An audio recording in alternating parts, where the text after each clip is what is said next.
Hello, नमस्ते. कसे आहात सगळे? छान ना? मी पण मस्त आहे. आजकाल एक विषय खूप चर्चेचा बनलेला आहे, म्हणजे लग्न व्यवस्था ही काही आउटडेटेड आहे का? लग्न काही एक्सपायर होत चाललेली आहेत का? ह्याला मेन कारण म्हणजे जया बच्चन म्हणाल्या, माझे नातीला काही लग्न करावं असं नाहीये मला वाटत, ती तशीच राहिली तरी मला आनंद होईल. हा त्यांचा पर्सनल हे आहे, पर्सनल चॉईस त्यांचा आणि त्यांचे नातीचा. त्यामुळे मला वाटते त्या असं म्हणाल्या म्हणून लग्न व्यवस्था नाहीशी होणार, कदापि नाही. हा पर्सनल मामला त्यांचा आहे. किंवा हे पण असेल, त्या खूप फ्रस्ट्रेट झालेल्या असतील, त्यांचे घरात त्यांचे मुलाबाळांचे लग्नाचे प्रॉब्लेम चाललेले असतील, लग्नात काही काय म्हणेन मी, हे प्रॉब्लेम्स आलेले असतील म्हणून त्यांना वाटत असेल. त्यामुळे हा सर्वस्वी त्यांचा प्रॉब्लेम आहे. आज आता बरीच मुलं मुली विचारतात किंवा त्यांचं मत आहे लग्न करू का नको, बरेच वेळेला विचारतात. म्हणण्यापेक्षा त्यांना अजूनही नक्की त्यांचं ठरलेलं नाहीये करावं का नको.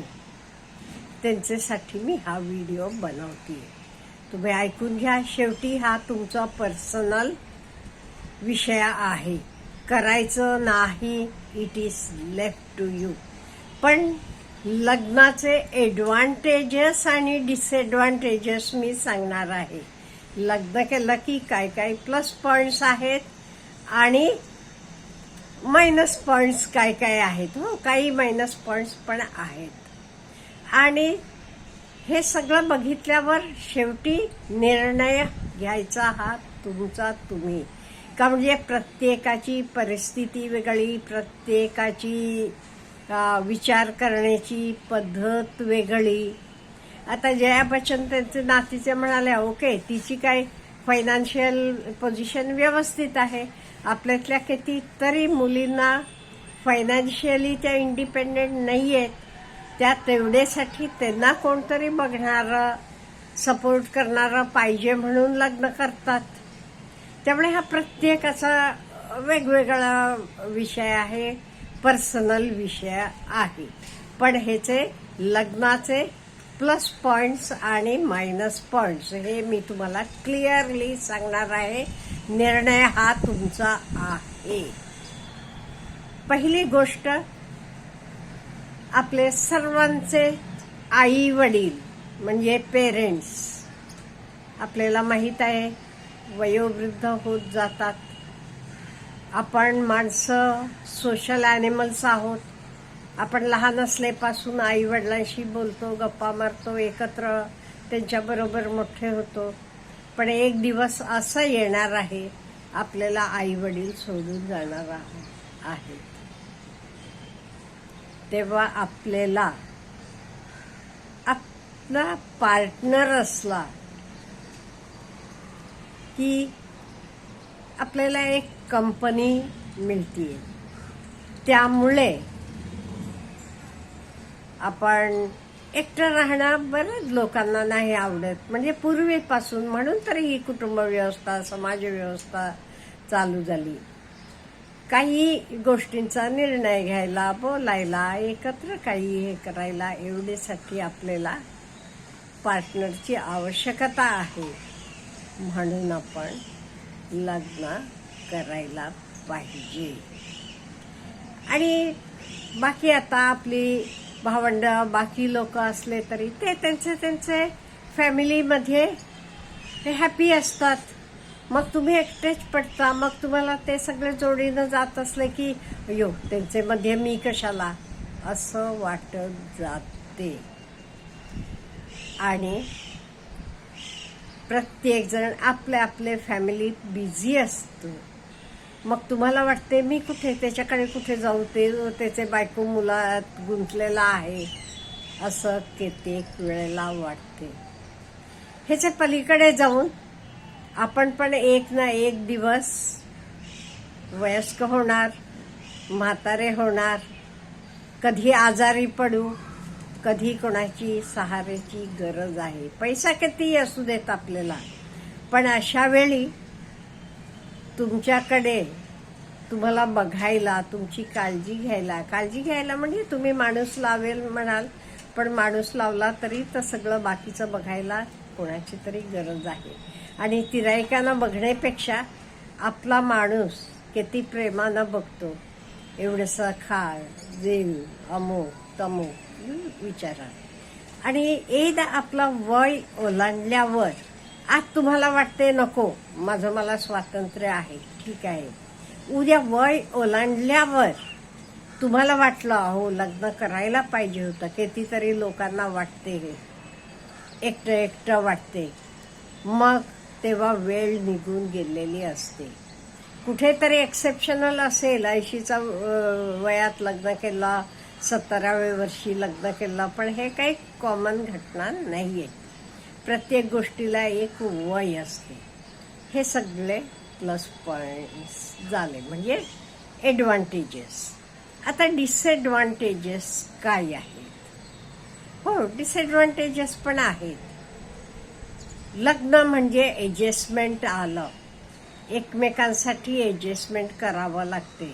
नाही माझ्या मनात आलं मी निघून गेले असं होत नाही. आता फॉर एक्झाम्पल माझी एक मैत्रीण आहे, तिनं लग्न केलेलं नाही, रिटायर झालेली आहे, 60चे पुढची आहे. आता ती नर्मदा परिक्रमेला चालत पायी निघालेली आहे. हे तुमचा नवरा म्हणा, मुलं असली की काय म्हणाली असती, नाही जायचं नाही, शक्य होणार नाही हे वयाला तुला चालत जायचं. एक दुसरा कुठे आंघोळीला गरम पाणी नसते किंवा झोपायला म्हणा, जेवण खाण वेळेला काही नसते, जाऊ नकोस. हां, पण ती एकटी आहे, त्यामुळे तिनं निर्णय घेतला काही लागू देत, वर्ष लागू देत, 2 वर्ष लागू देत, मी पायी परिक्रमा करून येणार. ती एकटी आहे म्हणून तिला शक्य झालं. हे कुटुंबात असलं की का, म्हणजे आपल्यावर प्रेम आहे म्हणून आपली माणसं आपल्याला तिथनं नको म्हणतात, किंवा जायचं असलं तरी ओके गाडीनं आपण जाऊन परिक्रमा करून येऊ, चालत शक्य नाही, होणार नाही ह्या वयाला. त्यामुळे तुमचे तुम्ही निर्णय, असे निर्णय एकटे असलात की घेऊ शकता. फॅमिली असली की तुम्हाला फॅमिलीला मान द्यावाच लागतो, का तुमचे चांगल्यासाठी, तुमचे प्रेमापोटी ते करू नका म्हणतात म्हणून. आणि हे बघा, आपण लग्न केले म्हटल्यावर आपल्याला जबाबदाऱ्या आल्या. आपली मुलं बाळं, जेव्हा मुलांना गरज असते, आपली गरज असते कित्येक वेळेला, अशा वेळी आई ये किंवा बाबा या माझ्याकडे म्हणाले की जायला पाहिजे. नाही माझं मी असं, नाही बाई मला शक्य नाही, असं करता येते का? नाही. त्यामुळे आपण लग्न केलं म्हणजे ॲडजस्टमेंट आली. हो नक्की, नो डाऊट तुम्हाला सपोर्ट पण करते फॅमिली, दोन्ही आहे, सपोर्टिंग पण आहे. इन द सेम वे आपल्याला एकमेकांसाठी ॲडजस्ट करावं लागते. त्यामुळे हे मी डिसएडव्हान्टेज म्हणणार नाहीये, पण तुम्ही एकटं असताना कसा मनात आला, उठलो निघालो कुठेही, असं कुटुंबात होणार नाही. तुमच्यावरचे प्रेमानं म्हणा किंवा तुमचे मुलाबाळांवर, तुमचे पार्टनरवर प्रेम आहे म्हणून म्हणा, तुम्ही त्यांना सोडून जाऊ शकत नाही. असं म्हणजे स्वातंत्र्य. शेवटी स्वातंत्र्य म्हणजे काय, हे जवळही वेगवेगळा, प्रत्येक जण वेगवेगळा विचार करेल. शेवटी आपण आनंदात राहतो, सुखानं राहतो, एकमेकांना धरून राहतो, तेव्हा ते स्वातंत्र्याला पण अर्थ आहे. नाही ते कुठेही गेला, कुठेही झोपला, कुठेही राहिला, ह्याला काही स्वातंत्र्य म्हणतो का? व्यवस्थित स्वातंत्र्य म्हणजे थोडंफार बंधन पण आलं ते.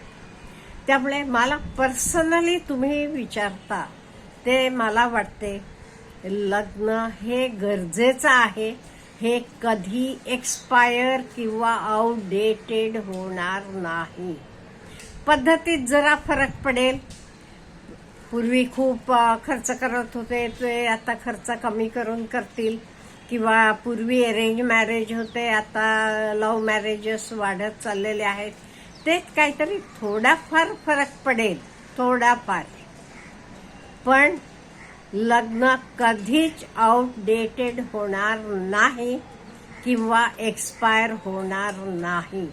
कोणी व्यक्ती असं बोलली तरी ती कोणी असू देत, तो त्यांचा पर्सनल अनुभव असू शकेल. नो डाऊट हा पर्सनल मामला आहे. त्यांचे नातीला करायचं नाही, तसंच राहायचं असलं की राहू शकते ती. पण म्हणून काही सर्वांनी करायचं नाही असं नाही. आणि ओव्हरऑल बघितलं की लग्नामुळे फायदे जास्त आहेत आणि तोटे म्हणा, डिसएडव्हान्टेजेस म्हणा खूप कमी आहेत. त्यामुळे हे कधीच एक्सपायर होणार नाही, आउटडेटेड होणार नाही. ॲडजस्टमेंट करावी लागणार आहे, हे मात्र आहे. आपल्याला काय हे याबद्दल बोलायचं आहे कॉमेंट बॉक्समध्ये कळवा. Have a good day.